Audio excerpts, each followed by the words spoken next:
I wanted to take a few minutes of your time to walk through the registration process for the California Geographic Society Conference coming up here in the end of April. The registration deadline is April 2nd, which is next Friday. So I wanted to go ahead and, put this out there so you could think about what you wanted to do or what you want to get out of this conference. If you want to present, talk a little bit about like why presenting is, beneficial.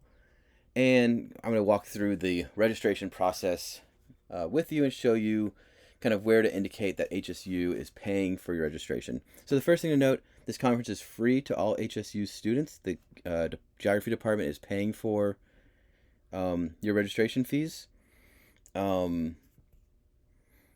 If you're a geography major, if you're in geography classes, if you're presenting geographic research, that's our pleasure to be able to present or to help you go to this conference and attend it. Like the flyer here is saying, it's a virtual conference, right? Which has the same limitations that all these other virtual experiences that we're taking place in right now have. There's benefits, there's drawbacks. It kind of mirrors the benefits and drawbacks of this entire year of kind of virtual instruction and virtual education. So it's nothing new in that sense. I think the organizers of the conference have done a good job thinking about how to engage people and how to make it interesting and how to make it an enjoyable event and not something that feels detached or punitive or whatever. And so the other thing I wanted to mention about this conference here, as you saw this scroll by, there's a couple of really cool keynote speakers. One, a professor from University of Oregon that's talking about carceral geographies, right, and abolitionist geographies, which should be really interesting. And then a speaker from the executive director of a healing project, Attitudinal Healing Project in Oakland, California, that's talking about murals and kind of the urban landscape of murals and art within Oakland. So it should be really interesting talks. That are the two kind of keynote speeches within the conference. And this is a departure from the normal keynote speakers. I just want to say that I think it's a welcome change from kind of the stuffy version of geography that sometimes exists at things like this, right? I think this is a little bit more engaging, a little bit more radical, a little bit more interesting in a lot of different ways.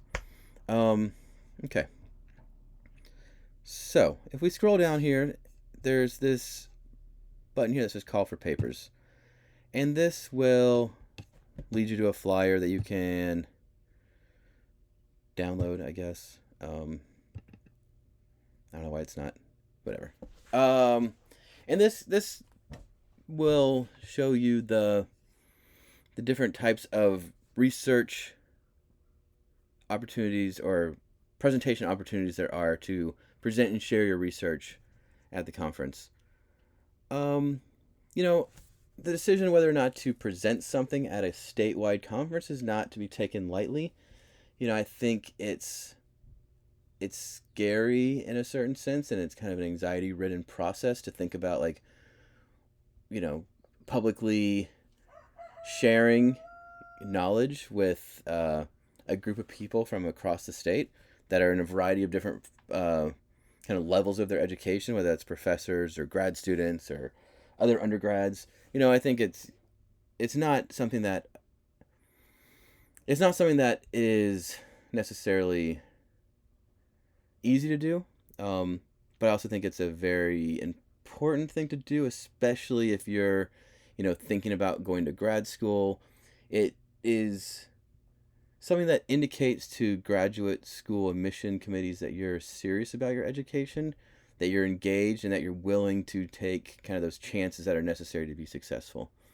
You don't really find success in grad school by just being a passive observer to your own education. It really is kind of an active process where you have to go out and kind of self-define what you're doing and hold yourself accountable. And I think having a conference presentation under your belt, whether that's a poster presentation or a paper presentation or even a map presentation, illustrates to admission committees that you're in it, right? And you're not just kind of like floating by.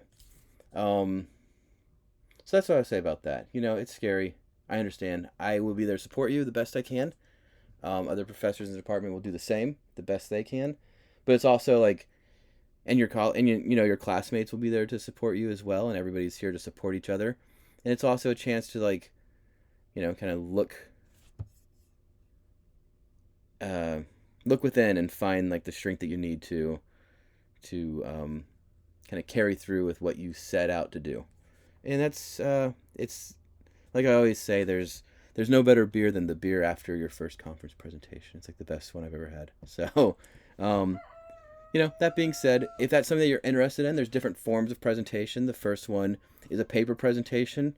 I would encourage students that are in their capstone project and feeling good about their capstone and feeling momentum with it and want to share that information with the broader audience. You don't have to be done now. You can say like, I'll be at a point where I can present this work, by April 24th, right? And you can say, in 1 month I'll be in good shape. And now I have like a rough idea what I'm doing and I'm in a good spot and I'm going to commit to presenting. So that's the first type of presentation. It's a 15-minute presentation, a PowerPoint that you'll make some slides and then talk off of them. And there'll be a whole process that I'll help you with, those that are doing paper presentations, to go through and, practice, and I'll give you some feedback on your slides and on your process. And, I've had success, I would say, helping students kind of craft their presentations in the past, so that they feel good. The goal is, like, with the practice and with feedback, is to make you guys feel empowered to do a good presentation. There's also poster presentations. This is more a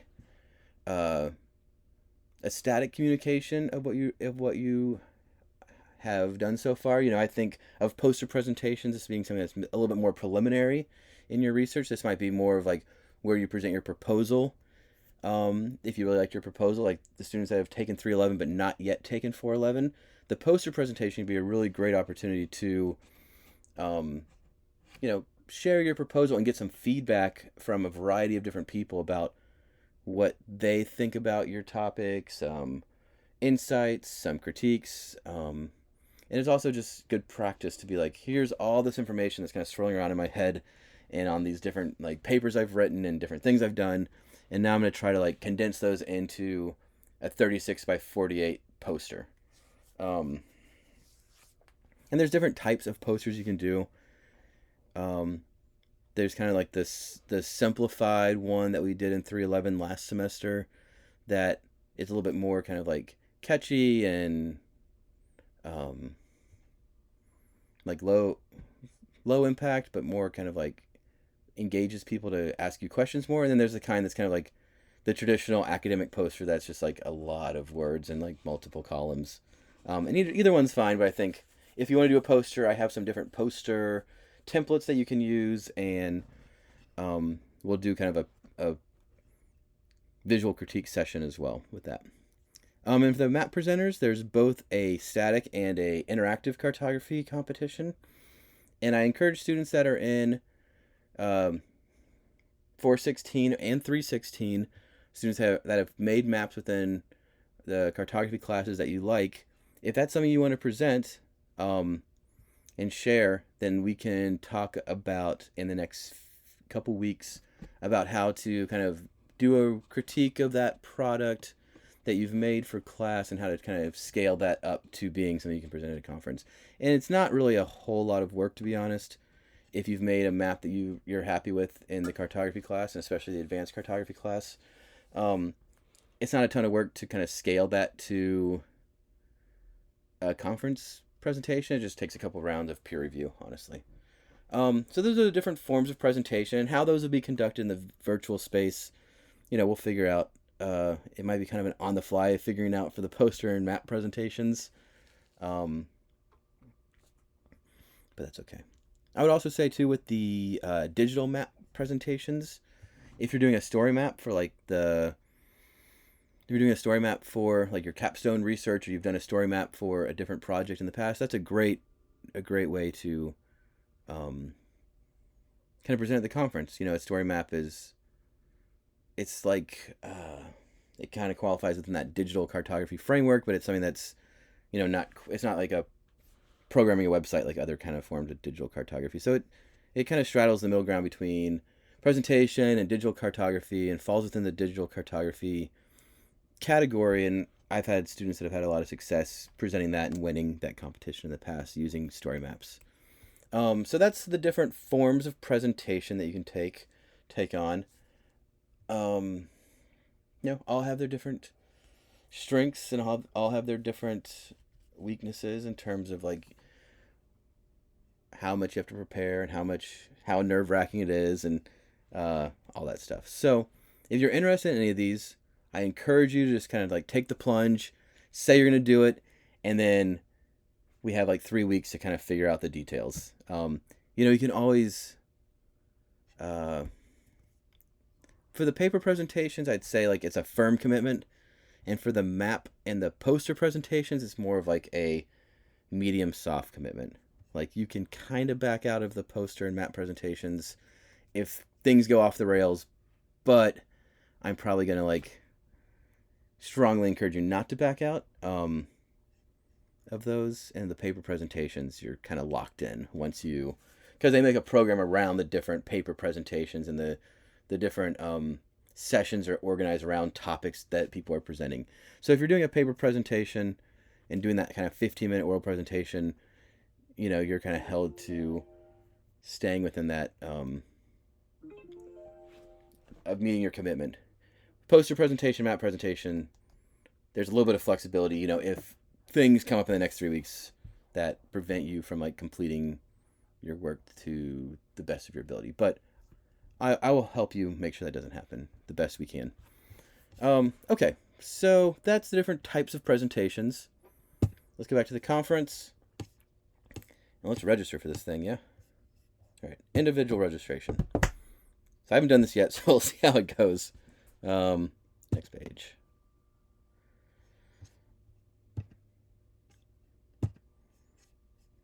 All right, that looks good.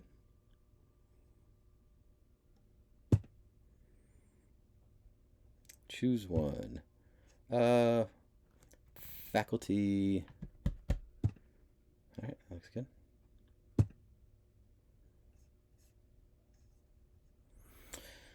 As a faculty member, do you be interested in helping judge? Sure. Which one would you help judge? Posters.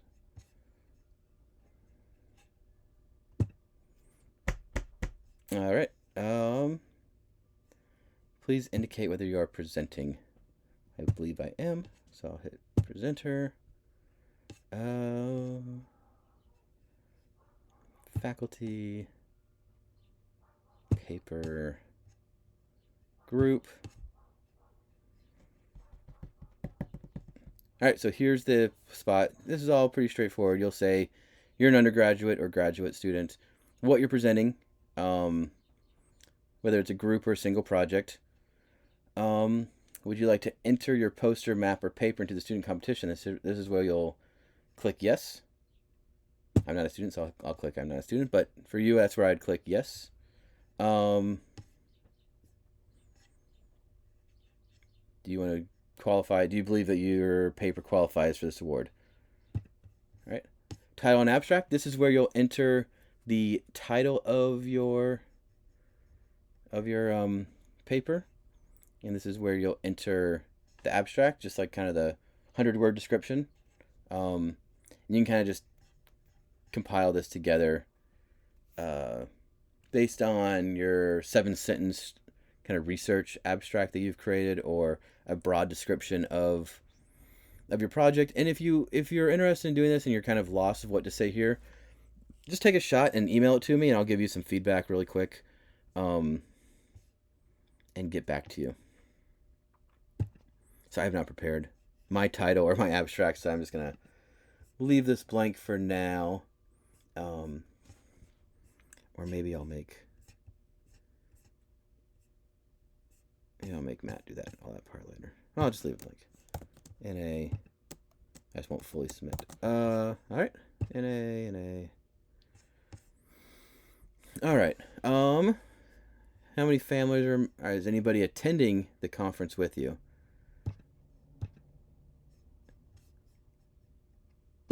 Next page.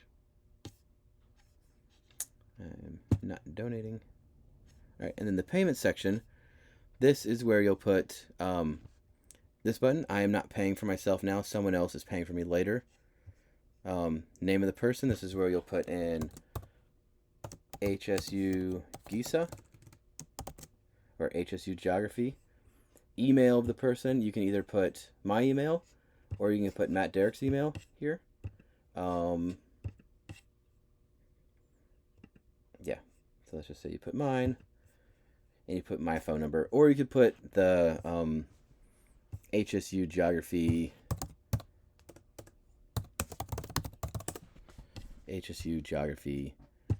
email there. Yeah. You could also put geogoffice@humboldt.edu, and you can put this phone number, 707-826-3946, which is the email or the whatever it's called, phone number to our to the office. Not that anybody's there, so whatever. So you just put my phone number, 303-253-2857. That's fine. And then submission notes, yada yada yada. That's it. Then you hit submit, and that should be good. I think that's all the information about that. So that's how you'll register. Yeah. Sound good?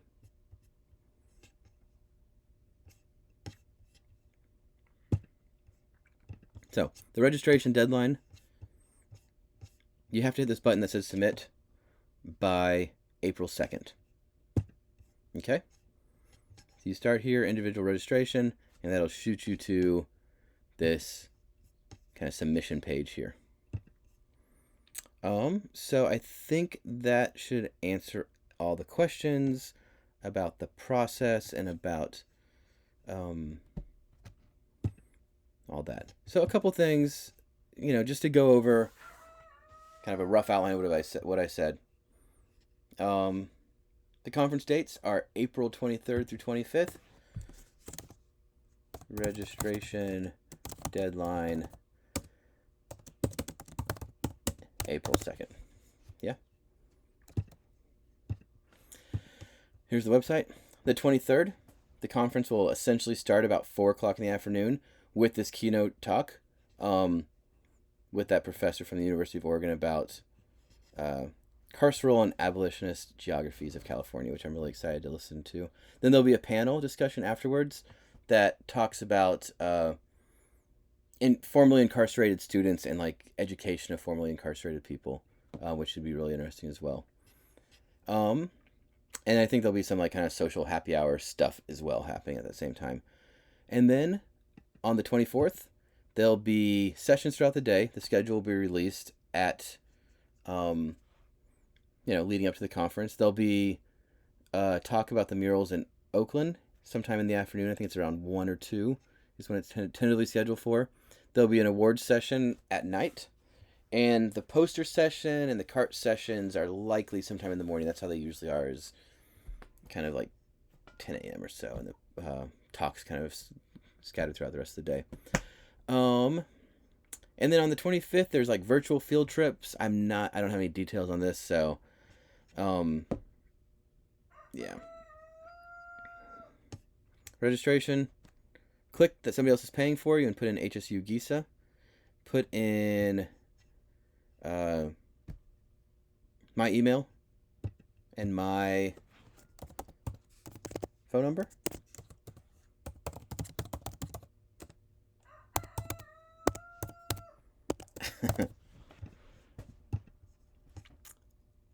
I'm assuming you guys can hear the rooster that's going crazy in the background while I'm doing this. All right. The awards and the contest, you have to register for April 2nd to be eligible for the student paper and poster competitions. If you're presenting a if you're presenting at the conference, then you should hit that little button that says yes, that you want to be enrolled in the contest. There's cash awards for the different places in the for the contest. So, um, yeah, and then once I get a sense of what everybody's officially registered for and committed for, then we'll make a game plan of how to give you feedback on your project between now and the 24th. We'll have 3 weeks to kind of do that process. And then my expectations for you: to be supportive of your fellow students. Attend people's talks. If people are giving poster presentations, go. Um, to show that you're supportive, right? Or to be supportive and show that you're curious about other people's work. Be respectful and engaged, and like I say, be curious and go into talks with an eagerness to learn. One thing that I always like to do at conferences, I consider myself a cartographer and a human geographer, and so I always like to go to, a really kind of physical geography, or like fire geography, or like glacier geography. Something that's like not within my realm of what I know or what I study at all, really. And then I learned so much, because it's like, oh, here's like a 15-minute talk about like these glaciers and this like process that happens in this particular place, and it's like, oh, that's like more than I ever would think I ever would know about that process or that thing. So sometimes like the less you know, I guess it makes sense, but the less you know going into it about like background information about that, then the more you actually learn during that kind of like finite 15-minute presentation. So that's always kind of interesting, whereas if like I go to a talk on cartography, yada yada yada, and the first 15 minutes is like, or the first 10 minutes of the presentation is like kind of setting up with all the stuff I already know, and it's like, okay, well, I enjoy the research, but I also like am not learning as much because I've already studied that for multiple years or whatever. So something to think about is like, if you see something that's like on the schedule when it comes out that's totally out of left field and you're like, what is this, then just go and like figure out what it is, because it's probably super interesting. Yeah, so that's all I have about the California Geographic Society Conference. If you have any questions, shoot me an email and we can chat about it. All right. Talk to you later. April 2nd's the deadline. All right, bye.